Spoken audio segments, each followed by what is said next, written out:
ಬಂಧುಗಳೇ, ಗಾಡಿ ಈಗ ನಾನು ನೋಡಿ 100 ಸ್ಪೀಡಲ್ಲಿದ್ದೇನೆ, 100ಅಲ್ಲಿದ್ದೇನೆ.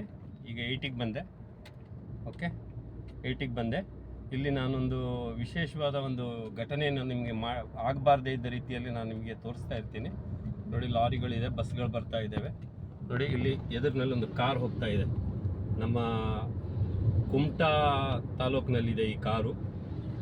ಇದನ್ನು ನೋಡಿ, ಈ ಕಾರ್ನ ಮೇಲೆ ಖಂಡಿತವಾಗ್ಲಿ ಕೇಸ್ ಹಾಕಲೇಬೇಕು. ಯಾಕೆಂತ ಹೇಳಿದರೆ ಈ ಕಾರ್ನಲ್ಲಿ ಸನ್ಪ್ರೂಫ್ ಡೋರನ್ನು ಓಪನ್ ಮಾಡಿ 2 ಮಕ್ಕಳನ್ನು ನೋಡಿ, ಅದರ ಮೇಲೆ 2 ಮಕ್ಕಳು ಕೂತಿದ್ದಾರೆ. ಆ ಮಕ್ಕಳ ಜೀವಕ್ಕೆ ಎಷ್ಟು ಅಪಾಯ ಇದೆ ಅಂತ ಹೇಳಿದರೆ ನೋಡಿ, ಇದನ್ನು ಕೇಳುವವರಿಲ್ಲ, ಹೇಳೋರಿಲ್ಲ.